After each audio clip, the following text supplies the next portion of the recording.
So ang kanyang approval rating ay negative 28, ang kanyang trust rating ay negative 29. Walang approve halos sa Pilipino kay Marcos Jr. at wala rin pong nagtitiwala kay Marcos Jr. ngayon.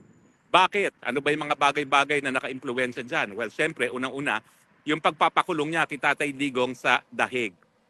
Malinaw na malinaw po ha, na bagamat nagkasama-sama na ang dilawan, ang mga loyalista na lumiliit na ang hanay at ang mga komunista, ay nako, napakalaki pa rin porsyento ng ating mga kababayan ang nawala ng tiwala at nag-disapprove sa ginawa ni Marcos Jr.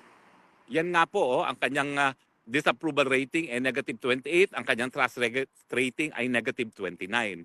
Ibig sabihin, karamihan talaga, o kung hindi lang karamihan, halos lahat ng Pilipino hindi po approve sa ginawa niya na pagkakidnap kay Tatay Digong papunta ng dahig. So, mali yung ginawa niya na pinakidnap niya at pinadala sa Hague ang Duterte, pero lalong disapprove ang taong bayan at nawala ng tiwala sa kanya kasi sinungaling siya. Kasi walang lumabas sa bibig niya kung hindi tayo makikipagtulungan. Hindi tayo makipagtulungan. Itataguyod ko ang ating soberenya, Yung pala, para lang mawala ang tinik sa kanilang buhay, isinurrender ang Tatay Digong.